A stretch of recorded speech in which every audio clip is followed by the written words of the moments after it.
Senators are concerned about the legislation.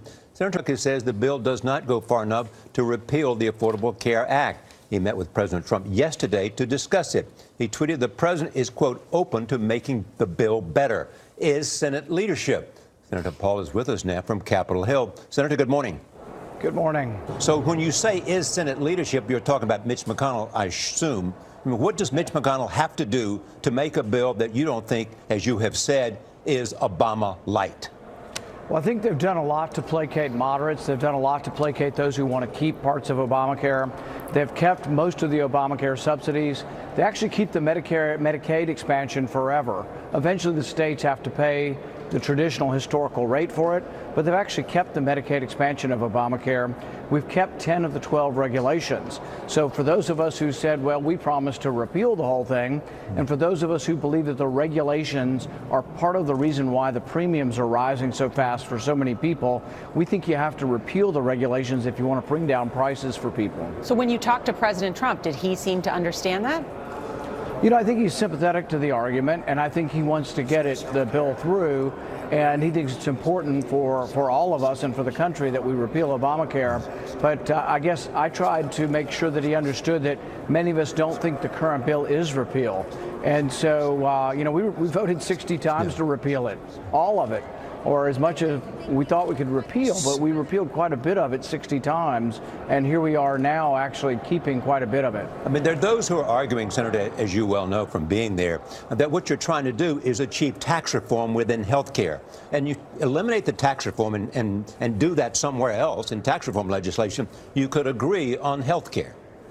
Well, I would say that if you get rid of the taxes but keep the spending, that's not very honest. In fact, that was a little bit of the dishonesty of the whole approach from the beginning. But right now, you're right. We do primarily get rid of the taxes, but we keep the Medicaid expansion. But where we don't have a real honest debate is we have still people squawking that we're not keeping enough Medicaid expansion, when in fact we keep the Medicaid expansion for 7 years. We let the expansion states continue to expand. And it never has been really an honest accounting with Medicaid. Our government, if you look at our budget, we're $500 billion in the hole. We spend $500 billion more than comes in. Now, they play games with the baseline and say, oh, this is saving money. Nobody believes this is saving money. They're creating a brand new insurance bailout fund of $130 billion. There's no way that is paid for with savings. I think it's funny Washington math. Senator, we heard Mitch McConnell suggest recently that it might get to the point of gasp sitting down with Democrats if the Republicans can't get on the same page. Do you see that happening? Actually, I think once we can repeal the things that Democrats would never repeal, we should sit down with Democrats. Democrats are never going to repeal any taxes or any regulations on anything. And frankly, that's what separates us as parties. But once we repeal the taxes, regulations, and try to repeal as much as we can, it's still not going to be completely fixed. We should sit down with Democrats. And many of the ideas that I've had for buying groups, allowing people to associate together collectively to bring down prices, I think some of those, I've talked to many Democrats who are open to that idea. In Ohio, for example, the governor came to rally to get and raised a case about Medicaid expansion with his own senator, Rob Portman. Isn't Kentucky one of the largest recipients of Medicaid expansion? They are, and what I've said all along is if in Kentucky we want to keep the Medicaid expansion, we should just be honest. We could pay for it if we doubled the state income tax and doubled the sales tax. But then what we would do is we'd be honest legislators and we'd be saying, you know what, there are some trade-offs. If we double our income tax to 12%, Tennessee has 0. Maybe we're going to lose some business. Instead, what all people in government do, and this is Republicans and Democrats, they punt the question. They say, oh, the states can't afford it, so we're going to send it to the federal government. They have a printing press. But that's not really honest. We're $20 trillion in the hole. Yeah. We can't sustain the entitlements before Medicaid expansion. So we should be honest, and we should either say, you got to raise taxes if you want to provide all this extra health care. You gave an interesting analogy last night on TV comparing it to kidney stones, that sometimes you got to just pass it. Now, I've never had those, knock on wood, but I hear they're quite painful. Did you think that it would be this painful for you did you think this process would be this painful?